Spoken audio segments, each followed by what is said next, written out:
Nova Studios. Intelligent, creative, limitless. Like, comment, follow, subscribe. We are conditioned to believe that deep pain announces itself. We expect tears, shouting, or a sudden collapse. We look for the wreckage. But profound damage rarely puts on a show. Often, the deepest suffering hides behind a flawless resume, an immaculate home, or a steady, reassuring smile.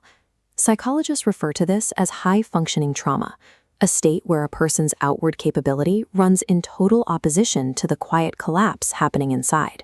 When an event overwhelms the nervous system, the brain doesn't always trigger a chaotic panic.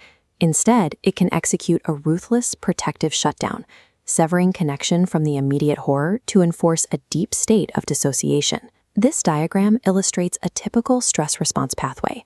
During severe trauma, the brain reroutes the signal, avoiding the fight or flight alarm entirely and dropping into a muted, walled-off free state.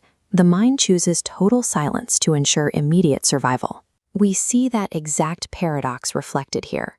Surrounded by a cold, heavy environment, shadows, sharp rock, freezing water, her expression remains entirely composed and serene. The lack of visible wounds does not equal a lack of impact. The quietest exteriors are usually the ones actively holding back the dark. If the pain is blocked from breaking the surface, where exactly does it go? After the threat has passed, the mind must figure out how to live with the injury. The answer is compartmentalization. The brain systematically boxes up the traumatic memory and the overwhelming emotions attached to it. It locks them far away from the neural centers you use to make breakfast, to answer emails, or hold a conversation. This model shows compartmentalization. The dark, volatile trauma core is actively enclosed by thick barriers, allowing the outer perimeter, your normal functions, to operate smoothly. But maintaining this perimeter requires massive energy, known as cognitive load, constantly pushing back against internal pressure. The result is a bone-deep, relentless exhaustion. It is a physical and mental fatigue that sleep cannot cure, because the internal heavy lifting never stops. Feeling perpetually drained is not a character flaw. It is the direct, measurable cost of the invisible architecture keeping your core self intact. Psychological masking functions as a highly evolved survival mechanism.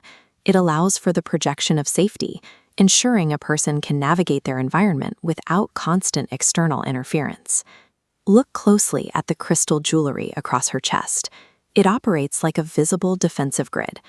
The mind teaches the spirit to hide by building this internal architecture, an active hum of protection, absolutely vital for navigating the darkness. Because this grid absorbs the internal shockwaves, the physical body is free to walk through reality without stumbling, hold down a demanding job, raise a family, and meet every social obligation flawlessly, all while your internal self remains in active triage. Constructing that mask is a profound act of self-preservation. It is a suit of armor forged entirely out of sheer willpower. Living in survival mode for years takes a toll.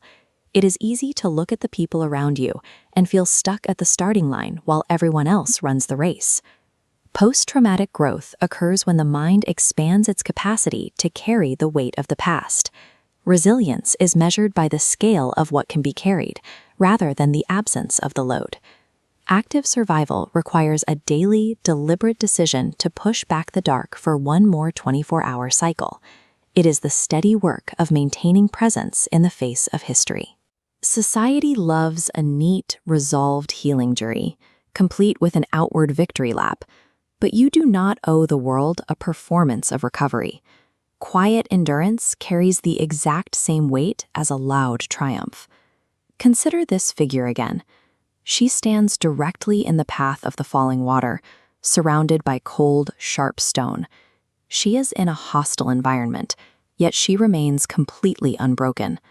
Take an inventory of your present moment. The simple act of drawing air into your lungs right now is a physical counterargument to everything that tried to destroy you.